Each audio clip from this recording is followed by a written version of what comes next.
গত কয়েক মাস যাবৎ বাড়িতে যাচ্ছি গেলাম সব গুছিয়েও কেন যেন যাওয়া হয়ে ওঠেনি। বাট এবার কি সত্যি আমাদের স্বপ্ন বাড়ি যাচ্ছে? হ্যালো এভরিওয়ান, আসসালামু আলাইকুম। কেমন আছেন সবাই? আশা করছি সবাই অনেক অনেক ভালো আছেন। আলহামদুলিল্লাহ আমরাও ভালো আছি। এই তো চলে আসলাম আমার আরো একটি ডেইলি ব্লগ ভিডিও নিয়ে। তবে আজকের ভিডিওটি একটু অন্যরকম। আশা করি বরাবরের মতো আজকের ভিডিওটি আপনাদের ভালোই লাগবে। ভিডিওটা শুরু করলাম প্যাকিং শ্যাকিং দিয়ে। দেখতেই পাচ্ছেন কাপড় চোপড় গোছানো চলছে। এবার আমরা বরিশাল যাচ্ছি আমার শ্বশুর বাড়িতে। বেশ কয়েক মাস যাবৎ যাচ্ছি সব কিছু গুছিয়েও কেন যেন যাওয়া হয়নি। বাট এবার চিন্তা করলাম যা হয়ে যাবে হোক, এবার যাবই। তো এটা হচ্ছে ঈদের পরের দিন আমরা সব কিছু গোছগাছ করছি।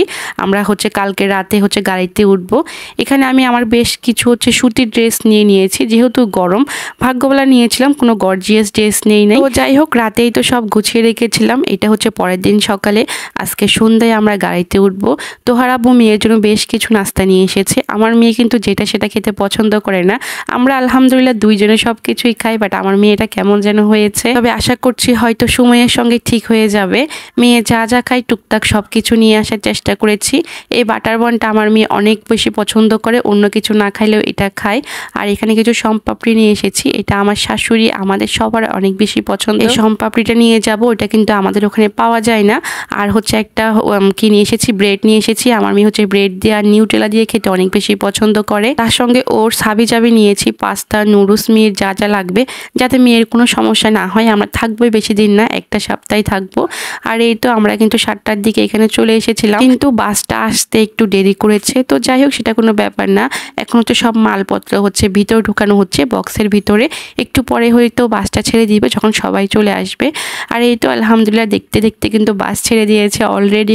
আমরা অনেক দূর চলে এসেছি। একটু ঘুমিয়েছিলাম, আর বাসে উঠলে আমরা একেবারে ঘুম হয় না, চোখ বন্ধ করেছিলাম বলতে পারেন। একেবারে শেষ অবধি কখনোই আমার ঘুম আসে না। আর এই যে আমাদের বিরতি দিয়েছে, বিরতিতে কখনোই আমরা বাসে কিছু খাই না। খেলে কেমন যেন একটা অশান্তি লাগে। দুইটা জিনিস মাস্ট খাবো, সেটা কফি আর চা। এই দুইটা জিনিস ছাড়তে পারি না। তো দুইজনে মিলে চা খেয়ে নিচ্ছি, আর বাবুকে নুডলস খাইয়েছিলাম। আর এই যে আপনাদের সবার স্বপ্নের পদ্মা সেতু, আমি তো প্রথমবার দেখছি। আমি জানি আপনারা সবাই দেখে ফেলেছেন, আমি এর লাস্ট। এটা দেখার জন্য আমি একটু চোখ খোলা রাখছিলাম, যাতে চোখটা বন্ধ না হয়ে আসে। দেখে ফেললাম, দেখার মতো আর কিছুই বাকি নাই।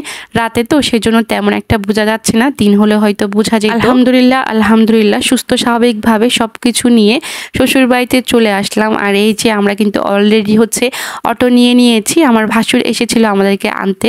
আর এই যে আমি দেখেন কি পরিমাণ মালপত্র এনেছি। বাচ্চা থাকলে যা হয় আর কি, দেখা যায় কোনো জিনিস না আনলে হয় না। যাই হোক আলহামদুলিল্লাহ আমাদের স্বপ্ন ফাইনালি শ্বশুর বাড়ি আসলো। এরপরে ব্লগগুলো কিন্তু অনেক বেশি ইন্টারেস্টিং হবে। সেই ব্লগ দেখার দাওয়াত দিলাম। সবাই ভালো থাকুন, সুস্থ থাকুন। দেখা হয়ে যাবে খুবই সুন্দর সুন্দর ব্লগ ভিডিও নিয়ে। সেই পর্যন্ত সবাইকে আসসালামু আলাইকুম, খোদা হাফেজ।